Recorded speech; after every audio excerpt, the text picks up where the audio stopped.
Welcome back to the Football Fitness Federation podcast. This is episode 329. We've promised this episode for a little bit, but it's just myself and Jordan today. So, Jordan, how are we doing? I'm all good, thanks. Yeah, it feels weirdly empty, just being me and you, and not another guest or another few guests. So yeah, this will be a bit of a change. It does, but we have spoke about this probably off camera for quite a while, saying we need to do a catch up on some reflections of recent episodes, which we've had some incredible guests on the podcast recently, but also just an update of what we've got coming up because there's quite a busy few months ahead leading up into the conference as well. And we're going to give away a few little exclusives on the conference in this episode as well. So let's just start with events. We've just been talking now and planning out the next few weeks. It's an exciting few weeks because we've got 3 events confirmed, which we're going to be sort of dotted around the country for. But we've also got a few just in the pipeline that are hopefully going to be announced very soon as well. So the next one we're going to is Colchester. So 27th of February.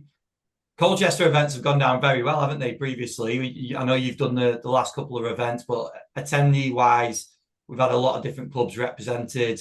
This event, we've got presentations from James Russell, who's at Gillingham, who was brilliant on the podcast when he came on, and also Ivan Mukandi as well from Ipswich. So someone who's experienced promotion with Ipswich recently. So it'll be really interesting to dive in with what they've had going on. I know he's going to touch on the S&C program, probably a lot of things that we've spoke about in terms of maybe how the preparation has changed going through the leagues, getting ready for Premier League.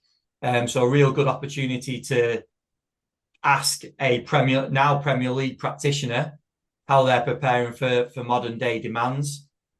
James has been brilliant as well on how Gillingham have prepared. He actually came on the podcast. I was thinking about this because he reached out very bravely, I've got to say, when Gillingham were bottom of the Football League. And he said a lot of people obviously will go and promote themselves when they're doing well in leagues and they're flying and they're towards the top of the league. But he actually did the opposite and they were down near the bottom. So we spoke about that on the podcast. Obviously, the situation is a little bit different now. But yeah, it'd be great to have those two guys presenting. And I know last time was very different, wasn't it, with the event that you ran, with the surgeons and rehabilitation being quite a key theme at the event. Yeah, and we had obviously Dave Callahan on as well. So that was, I think we had 40 plus people in quite a tight room, I think. And it was great actually because the atmosphere in the room was great with people from all backgrounds. And obviously Hayden Clifton, who helped us, who's at Colchester as well, someone I know from previous years as well. And yeah, just ran really, really well. So we're excited to go back. But I think those two, James and Irvin, I think are going to be amazing because we've got, literally experience of EFL right up to Premier League. And now, if you're going along, you're going to be hearing how a Premier League S&C practitioner first team level is preparing players for Premier League football. And let's be honest, we're always talking about the demands of the Premier League at the minute and how crazy it is. So I think, in terms of regardless of what level of club you're at, there's going to be something to take away. And yeah, James, like you said, those experiences of being bottom of the Football League and what you're still having to try and, get 1% when your team are feeling a bit down in the dumps, they're arguably more important experiences, or things you learn more from anyway. So yeah, we were really well represented by clubs last time, lots of non-league clubs, semi-league clubs, some pro clubs, teams around that area. So, and we've got more booked on, so which is good, really good to see. And we've kind of done a diagonal line of the country, really, haven't we? Going from Colchester into London and then up into Manchester. We have, definitely. And just on the Colchester one, already we've got a number of different clubs represented. We've got everyone from Eastbourne Borough to Cambridge. We've obviously got the guys from Ipswich and Colchester, as well as Gillingham. And other clubs as well that have already booked onto it, but there are tickets still available for all the events we're going to mention today as well, so you can check them out on the website. Jordan just mentioned as well, we're heading back into London, so we've got the event at FSCR again. Great facility. I know you weren't able to make the last one, but the work that the guys do there, Dan and Dylan came on the podcast to talk about the business of FSCR, which was really fascinating in terms of their mindset from setting the business up, the future plans, the players they work with, how they work with the players. So there'll be a chance to catch up with those guys and actually see some of the work in action. because the room that we use is actually right next to the gym facility. So you'll see some of the players coming in and working. But we've got Jamie Goldsmith, who's head of S&C at Crystal Palace. We've also got Paul McGrath, who's head of physical performance at Leyton Orient as well. So they're both going to be presenting for us at that event. So that's a really exciting one as well. Just in terms of topics, and those presenters I know are both someone that you've come into contact with before, Jordan, as well. Yeah, I know both of them quite well. So yeah, Jamie was at Notts County when I joined, first team S&C there, and then went from there to Palace. And then Paul McGrath came into Lincoln City when I was at Lincoln as our master's placement student. And to be honest, couldn't have done the role at Lincoln without Paul that year as well. So and then he obviously went on and he's been all over the place since, to be fair, and now at Leyton Orient. So yeah, really, really good. And they actually beat Lincoln City yesterday as well, which I saw. So it just happened to be that the two teams came back together. But yeah, the Paul McGrath derby, I suppose we could call it that now. But yeah, it was both of them are going to be really, really good. We know both of them well, and yeah, presentations again, experienced Premier League, EFL across in Ireland, obviously with Paul's time over there, and just all levels of football really. And FSCR is going to be a really exciting one. That's why I'm really excited. Some of our hub, the physical performance hub, our staff are going to come across. Because similar sort of model, working with footballers day in, day out in a sort of private setting, but also helping players come back to get back to the pitch, rehab, etc., and the technical side of the game as well, which is what we do a little bit down here as well. So it's going to be really nice to sort of pick their brains and collaborate and share some good ideas on how best to prepare footballers these days. So yeah, there's going to be a good one, that, and yeah, hopefully being in central London, we're not going to get charged with ULEZ or congestion charges. I still need to figure all that out. I'm honestly the most foreigner person ever when it comes to London, but we'll figure it out. I was going to mention that actually. So anyone that either works in a private facility, works privately with players, it's definitely one to try and attend, because you're going to get all the presentation and the material from the guys that are actually going to present. But just being around Dan, Dylan, and the team at FSCR, it's a real chance to see the facility, see how they work, but also pick the brains on what they actually do down there. The guys run a brilliant business, and like Jordan mentioned, there is the technical side as well. I'll get there in the end, because they've got access to pitches on site as well. So yeah, they do a lot of great work there in terms of rehab. They've had a host of players that have been to see them from around the area. So yeah, it's a really good opportunity to get in and see how they work. And just on that theme as well, heading back up to the northwest, yeah, the big one, it's an exciting one. We're going to be at KPI, which is Tom King's facility, and this is one actually that I'm really keen to see the content that the guys are going to deliver. Speaking to Tom, and they're going to do a lot of practical around sort of data hygiene, athlete profiling, which I know they do really well.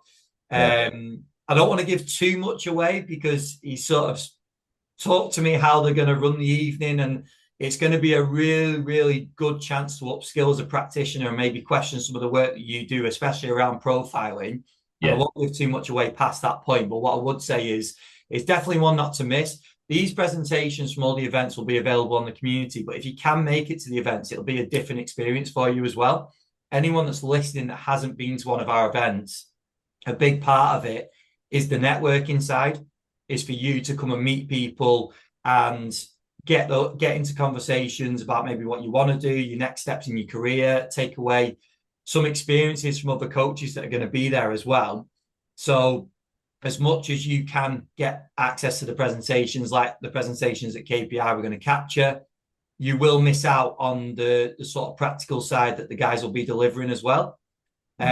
So I would recommend, if you're in the area or you can make it, try and make it to the event, because it is different. It is quite a different experience. But yeah, that one's really exciting. I've probably not filled you in quite as much on what the guys are going to do, Jordan, but I'll probably leave it there.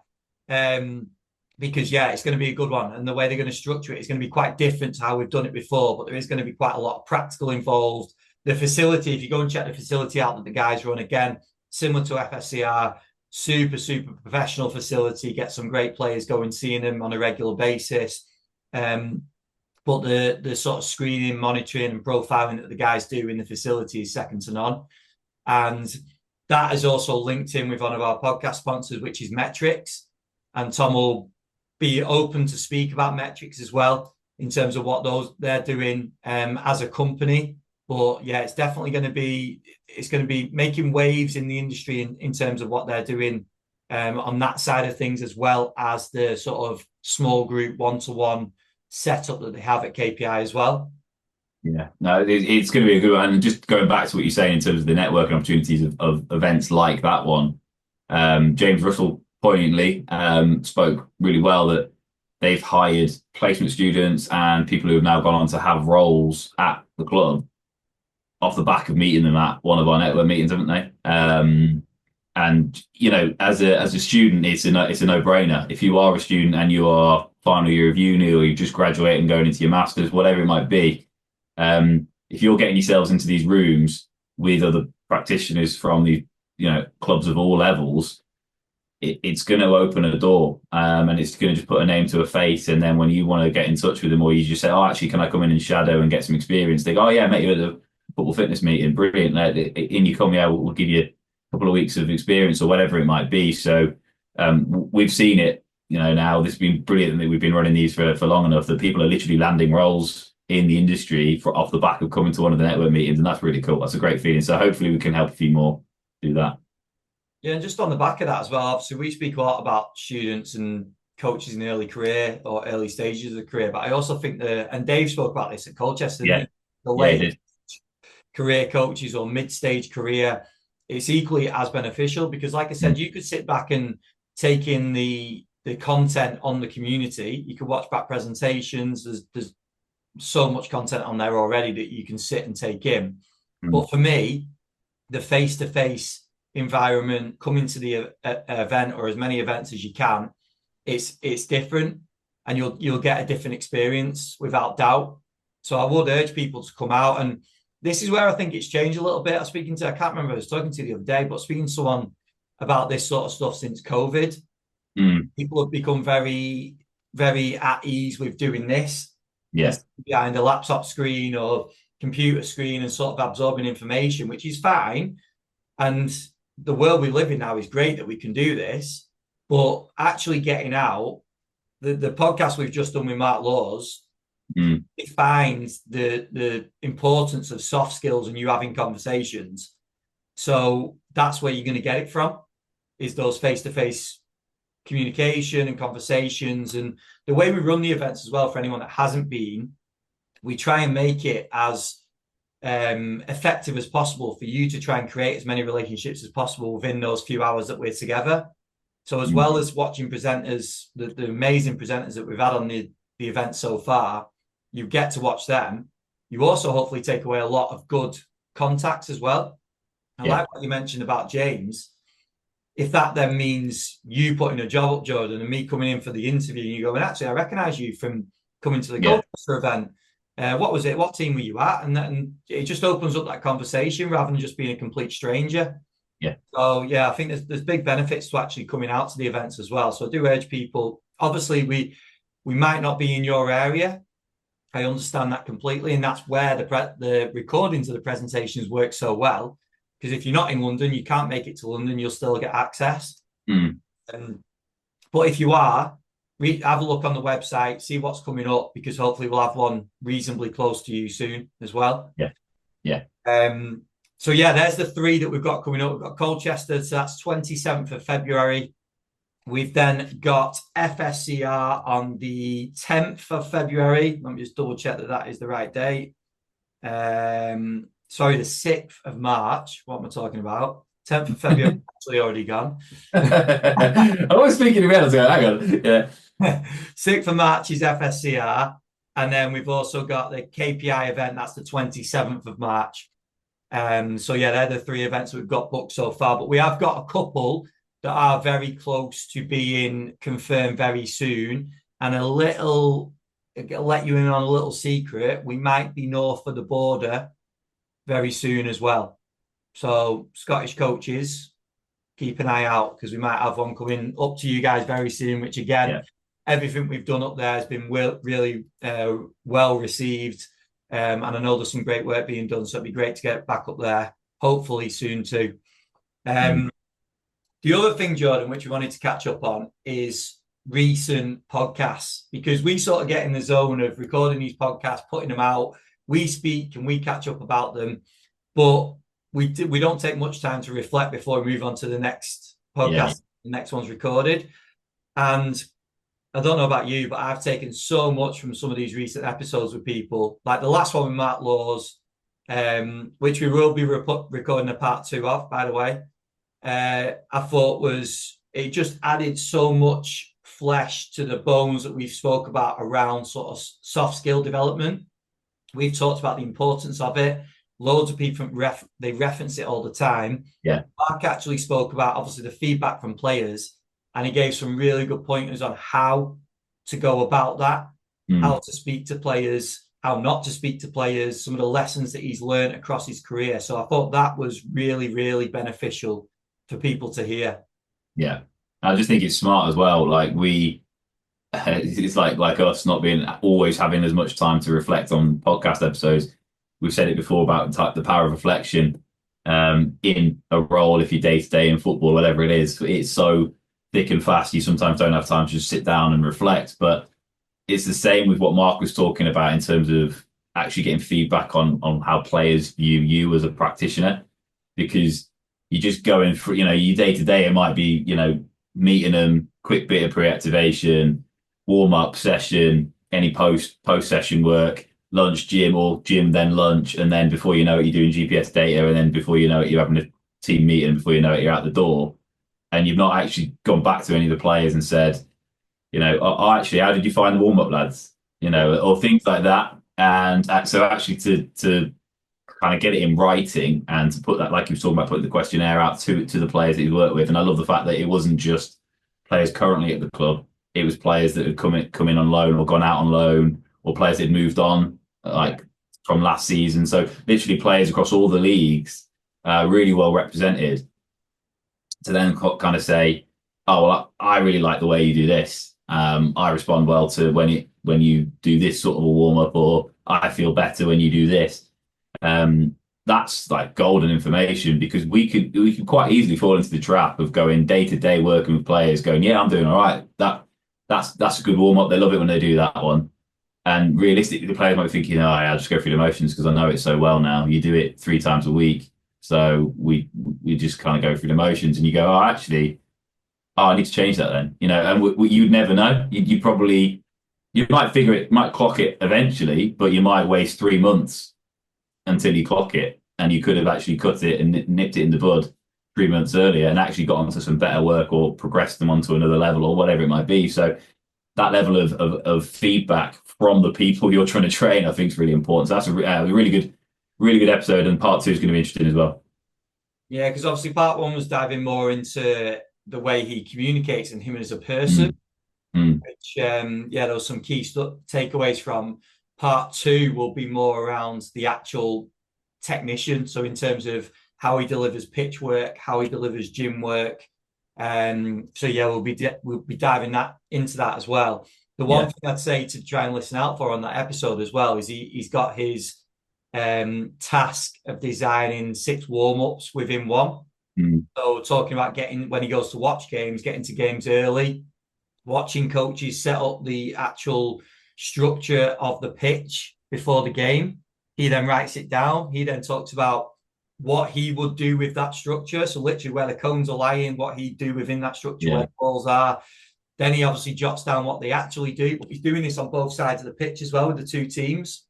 So I thought that as an actual task, like for coaches, I think that's great. Like, because when you're then coming up with your pre-match warm-up, you've got so many different ideas, and that alone will just open up so many different ideas of things that you could tweak or little changes you can make, and learning from other people. So I thought that sort of stuff from that was absolutely golden. Yeah. Really, really good episode. That was obviously the one before this one. And then if we go back, another was Izzy Christiansen, which was brilliant to speak to Izzy. I think speaking to someone that's obviously played at the top level is one thing, but speaking to someone that's played at the top level and has got such a good understanding of sports science, but has also seen how much the game has progressed, especially the women's game, was fascinating, wasn't it, in terms of how her preparation changed? Yeah, that was yeah. Every episode we do is good, but that one I remember. I think because I had quite a good investment in what she was saying as well in terms of the stuff about the FA earlier, probably sort of 5, 6, 7 years ago, and how they were driving the women's game at the club level, and I was literally doing both those roles at that same time. So I had a real buy-in into that episode. But yeah, just hearing someone who's literally played at the highest level possible, international football, representing your country, talking about the great work Ben Young was doing with the Lionesses and how microdosing was so integral to everything they were doing. But I think what was awesome was just sort of hearing the mindset of, again, the highest level of football, international football for your country, and how it was like, right, we want to be number one ranked in the world. We want to be the highest we can get in the rankings. We want to match the teams who traditionally have been beating us at tournaments or whatever. And this is how we're going to go about doing it. And this is our mission statement. This is how we do it. We're going to up our physical outputs by X amount. We want you to really start to push yourselves. And this is how you need to do that at the clubs when you're away from me, but when you're actually back with us in camps, this is what we're going to do. And from the sounds of it, the players went, yep, let's do it. And it's just like the reference that she said when she was at Lyon and the 3 Lionesses who were over there who were having to sneak into the gym to try and get this microdosing work done because the culture at the club wasn't about the same sort of S&C that they were doing. I think it's really interesting because that straight away shows the buy-in from the players. And again, it comes back to everything we say. If you've got that mission statement, if you buy in as a group, if you buy in as a team and go, this is where we want to get to, the players 9 times out of 10 are going to go, yeah, we're on board with this journey. Let's go for it. And yeah, it's funny because some of the players she was mentioning, I worked with the Liverpool ladies, and I was like, oh, nice, because they might not have always had the same attitude towards gym back then, but now they're on it. They want to do it. They want to get into the gym and progress. And like she was saying, get those extra 1%. So yeah, just really, really cool. And like you say, the appreciation of how the game has developed, not only the women's game in general, but also the physical prep and the sports science and S&C in the women's game from her perspective. And she could notice those changes because, again, when you're in it every day, you probably don't realize the change. But then when you actually look back, and I did this the other day, I was looking back, sort of my first role in football, sort of 2014 and 2015. And I was thinking about what my day-to-day looked like and the difference in the technology we were using or just your day-to-day and how that looked, just regards to the equipment you had available to you in a gym, the equipment you had on a pitch, and the technology available to what we have now, like things like, live GPS and an iPad. Just that for the top level clubs, for a lot of people, is just integral. That's just standard. But you think back not that long ago, certainly less than a decade. If you go back to a decade and beyond, then that wasn't necessarily a thing. So the way we can prepare players, the way we can, push them to new levels, the way we can really individualize stuff and go, actually, we need to get some more high-speed running meters into you because you haven't done it in the first half of the session. That it's only pushing players on, and the fact that a player from the top level could recognize that was really cool. And I think that's something that if you haven't listened to that episode, 100% go listen to that episode. I think the other thing that she was really interesting was where she mentioned about that development on the physical side. They pushed it so hard, but then they got to a point where they sort of all teams were at a similar level on the physical side. And that's when the sort of technical and tactical had to then be emphasized even more because couldn't physically dominate quite as much because everyone was getting to a similar level, which was really interesting. I think that kind of makes sense as well, doesn't it? That teams obviously adopted that approach probably earlier than others and did do exactly that, probably physically dominated. And everyone sort of upped the levels and got to that point where the technical and tactical side comes into it even more. And obviously that is the case now, isn't it? When you watch these games, that there's much more of a tactical battle amongst teams, not just physically running over them. And I think that was really interesting for her to bring up. The other thing was, and this ties in with Mark's episode as well, was her relationship with sports science and S&C, but more importantly, the actual coaches. 100%. She obviously mentioned Ben Young. She mentioned Elle Turner as well. And Mark spoke about one of the things that, in terms of feedback from him on the communication side, was that things were very clear and simple.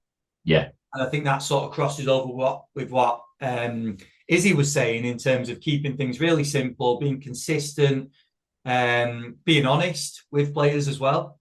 So if they needed to do something or they needed to work more on a certain area, having that sometimes maybe an awkward conversation with people to say we actually need to focus on this more. So having that sort of like a professional switch. But then on Mark's side as well, he had a lot of people brought up the humour side as well. Yeah. And I think that's one of those things, isn't it? That if you can have that side in you, and I'm not saying everyone has to be like that, because people might not be like that as a person. But players react well to that. You've got to find ways of interacting with players and getting on with players, or not just players, but people in general. If you're going to be working with people, you need to find ways of like mutual things that you've got of interest. Yeah. A lot of the time, that is actually not football, is it? No. Like, no, it's not. And I said it on, I can't remember which episode I said now, but coaching is acting at the end of the day, because you might not be, the most sort of personable person. You might be a massive introvert, but you've got to go into a team of elite or sub-elite athletes, but that have got real banter flying around them. And it's a daunting thing. That isn't an easy thing to just step into a room of a squad or a group of players and be like, right, you all need to listen to me, and I need to get you to do certain work to improve things. And half of you don't want to, half of you don't like me, whatever it might be. You've got to be able to step in there and make an impact. So yes, it's probably daunting. Yes, you probably don't want to do it. Yes, you're thinking, oh, I'm going to make an absolute fool of myself, whatever it is. But you've got to sort of put that mask on and be able to go and deliver that. And I think, again, I said it after Izzy's one, when she was talking about the best like Alterna Ben Youngs and people that she's worked with, and she rates really highly, all the things she said that they did so well weren't groundbreaking. They had, expert level knowledge on joint angles in a lift, or, this, that, the other, like, the timing of lifting, whatever it might be, right? They weren't that level of detail. It was just, they just were really consistent. They did the same things really well every day. And they made us feel like valued and welcomed every single time we stepped into an environment or had to do something new, whatever it might be. It was really simple little things, but they were just done well and consistently. And that just sums up how important those things are. I think just the final one on sort of Marks is that was like the setting the tone for the session as well. Because we've said this before, that you as an S&C or whatever role you're in on the physical side, you're probably going to have first contacts with the players on that day. Arguably, physios might be similar as well. But that is the chance to set the tone for the day, isn't it? If you're setting the tone and say they're coming in after a defeat on the Sunday or the Monday or whatever day it is, and you're all sort of down and negative about what's gone on over the weekend, that's going to carry into the session. Yeah. But if you can switch that and create more of a positive environment, one player is going to want to work with you more, because who wants to work with someone that's doom and gloom all the time? Yeah. But also, like, for that week, you've got to react, haven't you? You might be in a poor run of form. You're not going to get out of it from just keep staying negative and that doom and gloom spreading. So it's a case of you set the tone. And Mark brought that up, which was really key, I thought, because it was something I was going to talk to him about, was exactly that. Just, was that something that he saw as being like one of his strengths? And he brought it up before I even got a chance to question him on it. And I think it's so important for coaches to do that. Yeah, it is. And we've all had, as coaches, we've all had to do those sessions. I'm thinking of the terms that have been used for certain squads of players who might not be playing, might not be in the squad, might not have been picked and didn't start, and then you've got to do that session for them. And you, like I say, you're probably the first point of contact, certainly on the pitch, and you have to set the tone. I remember Bournemouth, we used to have Saturday training for players in some of the ones who hadn't been picked, and then they were going to train before the match on the Saturday, and then go and sit and watch the match that they haven't been picked for. So you can imagine they're already pretty down in the dumps. So if me as the coach walks onto the pitch and goes, oh, right, okay, let's get this over and done with, they are going to have one of the worst days of their life. So, it was, dare I say it, the coaching quality might not have been the best, but the vibes were right up there because they had to be. They've got to be. And again, if they're not, players are only going to half-ass that session. You're never going to get 100% out of those players. So you've got to make them feel $1 million, just like, even though you almost got to get them to forget about what's going on later in the day and they haven't been picked for a session or whatever it is, or they didn't play at the weekend or whatever the situation might be. You just got to step in and set the tone, like Mark says, and we're going to get something out of you. And again, that then leads on to coaches go, actually, he was flying in that session. Like, fair play. Like, he took that little knock from not getting picked really, really well. Look at him. Actually, I'm going to put him in the squad now. So, and that's all probably come from, not all, but most of it might have come from how you set the tone for that session. So it's a really important quality that. I also think that's the point where you probably need to take players' minds off football. Yeah. Oh, yeah, 100%. Because if you keep talking about the game or you talk about the selection or their fitness or whatever, at that time, it's probably the morale's rock bottom, isn't it? Yeah. So having that skill to actually, who was it who had the Netflix reference? I think it was David O'Connor, possibly. I might be wrong on that, but he basically said, knowing what everyone's watching at Netflix at that time. Yeah. And that's the point, isn't it? Like, just have something where you can just take the player's mind away from it from that bit of time. Obviously, you're going to get the session done, but if you can have a few conversations that sort of take the mind away from it, then it's definitely going to be more beneficial than talking about why they've not been selected or whatever, which you might have to do a bit of that as well, because they might ask certain, or they might bring it up or have certain questions. I know that. But yeah, there's definitely a skill in that. And it's easy as well, because it's not even it doesn't have to be like what you're doing on the pitch. A playlist in the gym. Yeah. Because everyone's watching the darts at the minute, right? Yeah. So if you literally Google, so I did this the other day, Google darts walk-on songs, and you've got all the walk-on songs for most of the darts players, the current big ones in the Premier League darts and everything like that.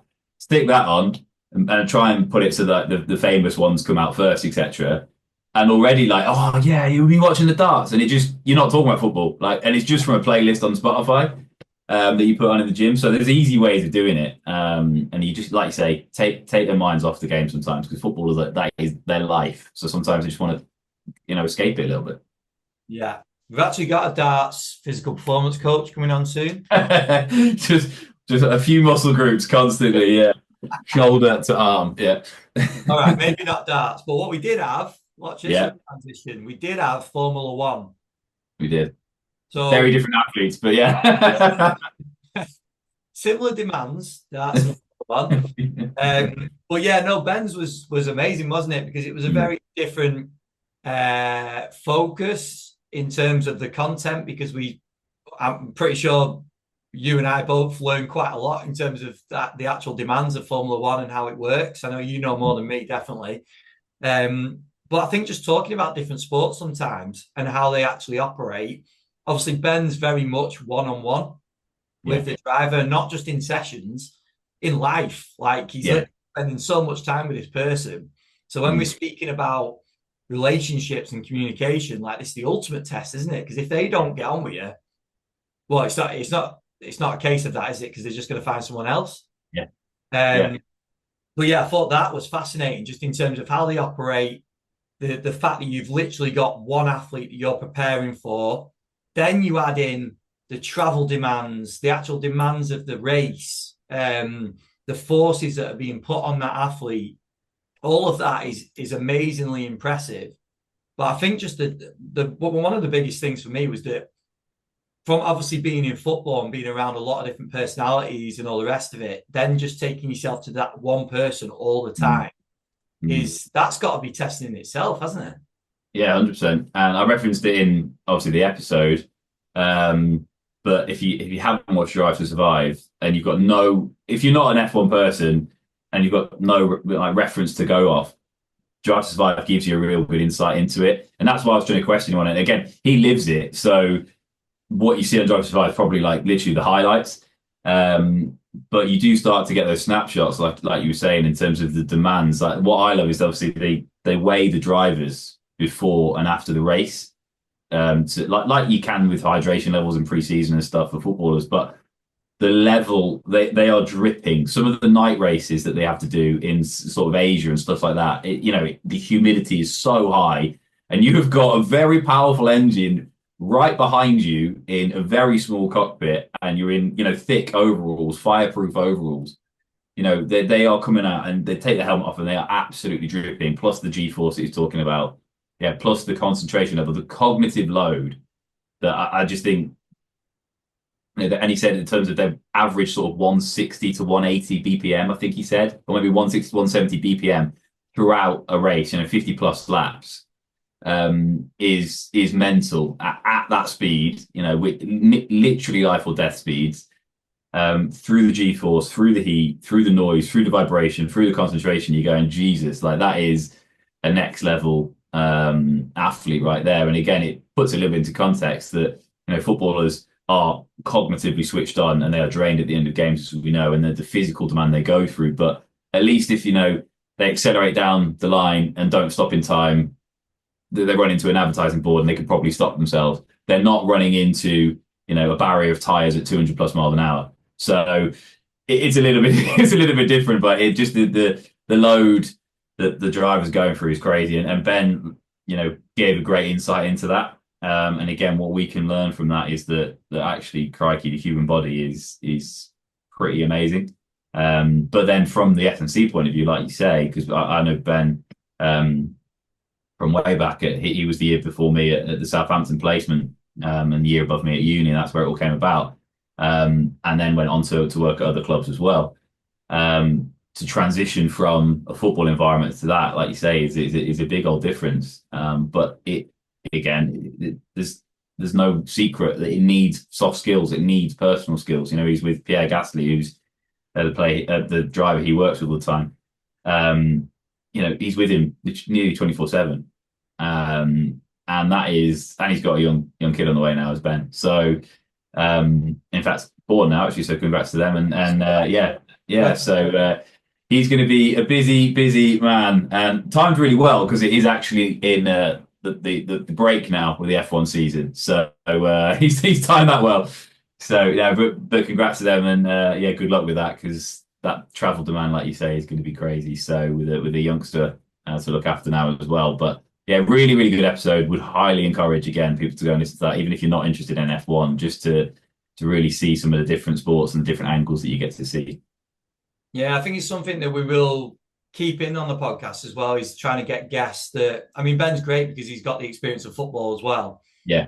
But I think learning from some of these different sports and the way they operate, and yeah, it's interesting just to tap into the daily sort of routines and how they actually operate. And we can learn a lot from it, can't we? So that'll definitely be something we'll be looking for in the future. And if you're listening and you are in a different sport and you feel like you can bring something to the listeners in the podcast, then reach out, because we'll be looking for guests like that coming up as well. They were just some of the episodes. I've just brought maybe 3 there, but I mean, looking back through some of the others, we had Gary Daly from Training 1-to-1, brilliant. Yeah, really good. Del Bonsu, Ghana, physical performance coach, like really interesting to hear about his role with the national team. Stephen Walsh, someone else who's in a private facility. We had Nick Edwards at Notts Forest Academy. Ellie Mabry's gone from national teams, some big roles now into private. So yeah, some brilliant episodes. So go and check out some of the recent ones if you've not watched or listened to them recently. We wanted to move into the conference, Jordan. Obviously, something very big we've got coming up. There's been a lot of work that's gone into this already. Really exciting in terms of the 1.5 days that we're going to be running in Manchester. We've released probably 70% of the speaker lineup so far as we record this. We've got a few more to release. Literally before we started recording this episode, we were still working on just finalizing the timetable.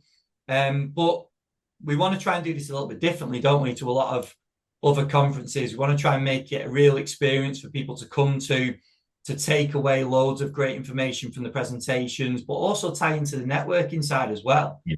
We've already got coaches from Leeds, Oxford, from Blackburn, from the Welsh FA, loads of different teams at different levels, coaches in different roles as well. So we've got some first team heads of S&C, head of performances. We've also got head of academy performance, sports scientists in academy and first teams. We've got some coaches in the private sector coming as well. So there's a real spread of practitioners already signed up. So it gives an opportunity to network with them. But speaker lineup, like just to mention a few, we've got Ben Rosenblatt, who's going to be presenting one of the keynotes for us. Angela Jackson, who's presenting for us before, but brilliant excellent. That we've had some great feedback on. And Louis Cunningham, who's actually done the podcast. His podcast episode went down very, very well when he came on, and he's going to expand on a lot of the things he spoke about on the podcast as well. So it's going to be a really key couple of days, isn't it? But looking at the actual timetable, it's exciting, isn't it, on how we're actually going to structure it? Yeah, and like you said, we're trying to be slightly different with it. We've all been to conferences, and again, they do the way they do it. I think the benefit we have is we're not like I know we're not like a national governing body, if you want to call it that. You know, we're not like a UKES era bases. We are specifically who we are. We do, you know, we're not running accreditations and things like that for practitioners, so we don't have to sort of try and adhere to what else goes on in the company. We are just literally here to try and help sports scientists and practitioners grow their network, learn, and, you know, learn new skills and pick up something to take back to their clubs. So we can sort of tailor the conferences that this conference is going to just how we want it to. And that's going to look really different, I think, with a lot of focus on the practical element, a lot of focus on some really high level speakers from different walks of life, different roles, men's and female game. You know, I've got literally the timetable open next to me while we're doing it here, so I can't give anything too much away. But you know, some of the names we've got are really good, and the sponsors as well. And I think some of the sponsors who we've got involved and people who are going to be like in the exhibitor space and stuff like that with some of the technology that's available, it's going to be really, really cool. And yeah, trying to get the attendees quite active on the day, I think is going to be good as well. You know, we are, I don't know if we can reveal it, but we are going to try and do some little active sessions with everyone turning up. So yeah, you're not going to be getting away with just turning up in jeans and not doing anything on the day. You are going to have to get involved a little bit. You don't have to, of course, but it is encouraged. And like you said, the network meetings are the bread and butter, and that is what we want to try and build it around. That you can leave those one and a half days really infused about your field, with loads of knowledge, with some new contacts, and just going, actually, yeah, I'm going to go back to the club and I'm going to implement this. Could really help my players that I'm working with right now. So yeah, I think it's going to be really good, really, really good. Lots of work, like you say, has gone on behind the scenes to try and bring this to life. And big thanks to UA92 as well for obviously hosting it and putting in all their work on their side of things as well to get it running. But yeah, it's going to be good. I'm really excited for it. I really am. I think the fact is what we've tried to do with this is we've tried to design it in a way that we actually want to go and attend it. Yeah, it's how we want to do it, isn't it? Yeah. And we want to go and we want to meet people, we want to have the opportunity to meet people. And also for the actual presenters, a key consideration when reaching out to people is how they present, how they speak. Yeah. So we've got people that are incredibly knowledgeable with great experience, but probably more importantly than that, have got good personalities and good ways of actually getting that information across. Yeah. And that's been a real key consideration, hasn't it, in terms of like a list of speakers. And I'm really sort of proud on the people that we've pulled together because I feel like we've done that. And just to give a little bit of structure, obviously we'll release the timetable soon. We're just putting together the final touches of it and titles of presentations and things like that. But it's going to be the 6th and 7th of May. The Tuesday, which is the 6th, is going to be more of a half day. So that's going to include a key presentation. And then we're also going to have like a roundtable discussion. That's going to be an MDT roundtable. We've not revealed, that's one of the speakers or the group of speakers we've not actually revealed yet, but that's going to be a really, really interesting roundtable, which we can dive into. We obviously had the Portsmouth team on not long ago on the podcast, which went down really well because you had all the different sort of aspects of an MDT, and that's similar to what we're going to do with the roundtable at the event as well. But within that as well, it's going to be a great opportunity for exhibitors, for you to reach out to exhibitors and see some of the great work that they've got going on, and actually try some of the kit that they're going to bring. They're going to set up some challenges for that day as well. Yeah. And going into the Wednesday's a full day, kicking us off with, we're going to run a practical element to the day to start with. It's going to be optional, but if you wanted to come and get a bit of a training session in before the day, make sure you check that off so you don't have to finish up a full day at a conference and then go and get your session in. You're able to do it at the university. So we're going to allow that. We're going to make time for that, leading into some breakfast as well, which will be available at the university too. We've also got shower facilities and things like that available too. So you can push yourselves, get a good session in, get fed, and then get ready to take in what we've got for the rest of the day. And we'll be releasing this soon. So it will be going out very soon, the timetable, and just adding, like we said, just the details to it. But by the end of it, like Jordan mentioned, you should be taking away loads of notes and ideas from the presentations that everyone's going to be presenting on. Hopefully, loads of new contacts that you'll meet at the event from different clubs in different roles, which we speak about this a lot in terms of where that could potentially go in the future for future roles and opportunities and things like that. Obviously, we'll be there. So we'll be trying to look to get around as many people as possible and catch up with people and also take feedback on the day as well, because it'll be something we'll be reaching out for after the event. But we want to try and make these conferences and our networking events, we want to try and make it as sort of impactful as possible for every single person that attends. And we don't want it to be that you come into a conference, sort of sit at the back, you take a few notes, you don't speak to anyone, you leave, you then probably don't even look at them notes again, which I've done. I've done that in the past.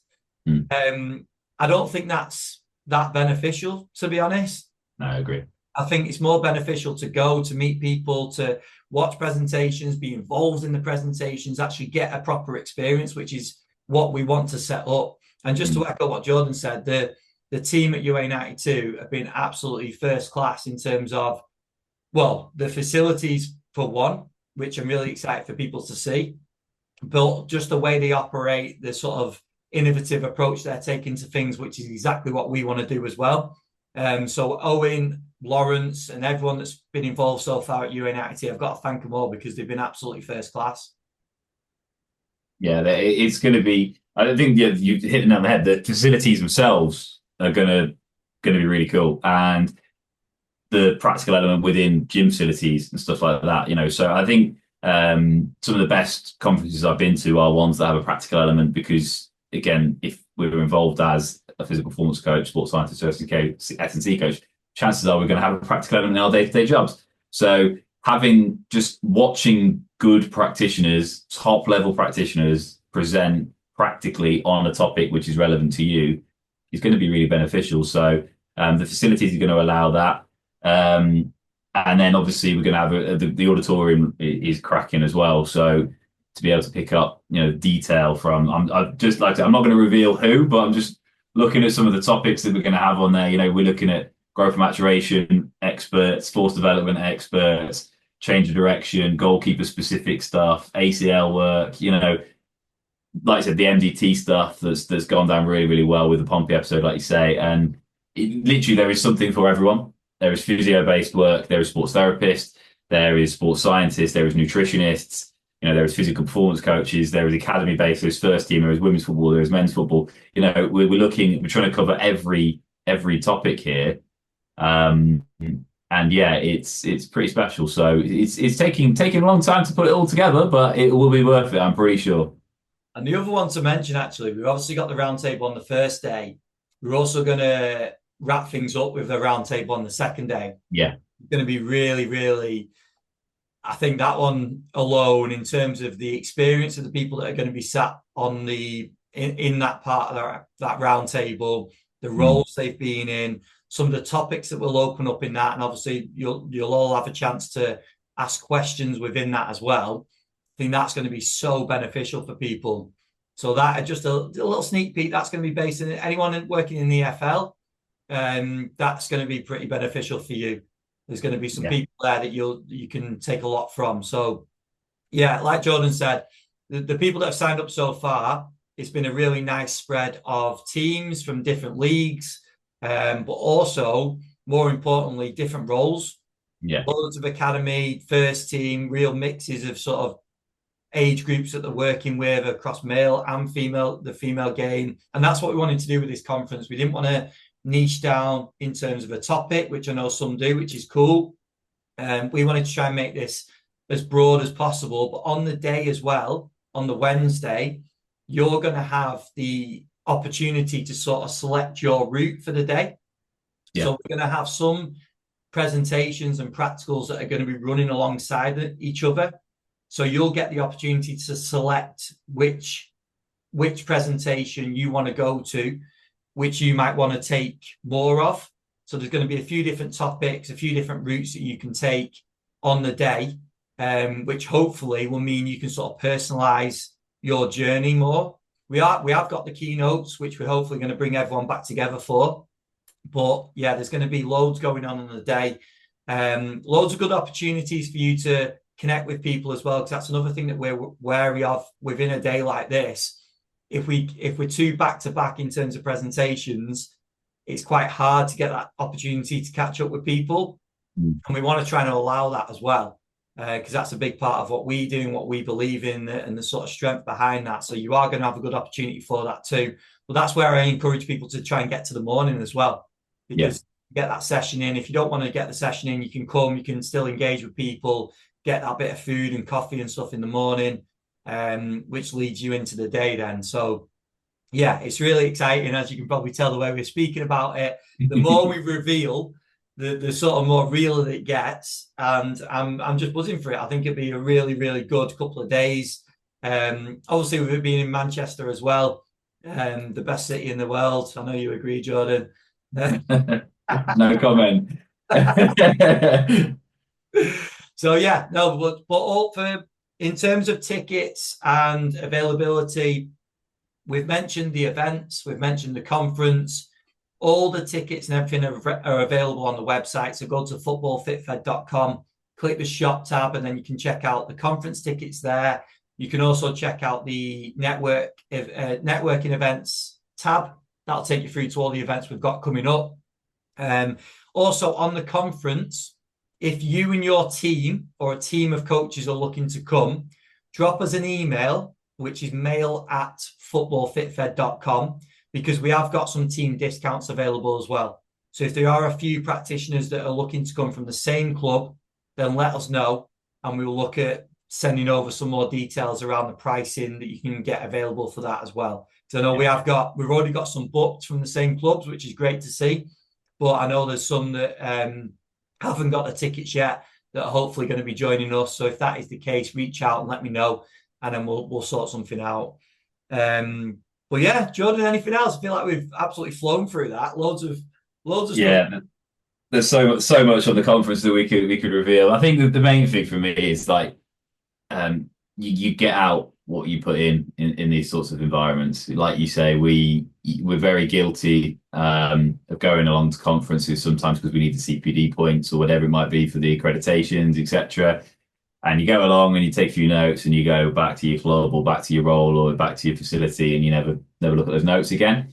So I think the biggest piece of advice from us is come along and really actively get involved. Like our roles anyway are really involved with the players we work in. So why wouldn't you come along and get involved with other like-minded practitioners like you? So definitely try and get involved. And also when you go away and go back to the club, some of the best reflection practice that I've ever had is when you go away to a conference, when you go back to your club, if there was other practitioners that couldn't make it, or you had a few that were on match day or whatever it was and couldn't come to the conference, present as a department back to the other team members on what you learned from the conference and what you saw, because it will reaffirm it in your mind, but also it'll just spark conversation and it'll start best practice habits with your team as well. So just a little bit of advice on something that I found really beneficial. So obviously get involved on the day as much as you can. Come speak to us. Come speak to everyone.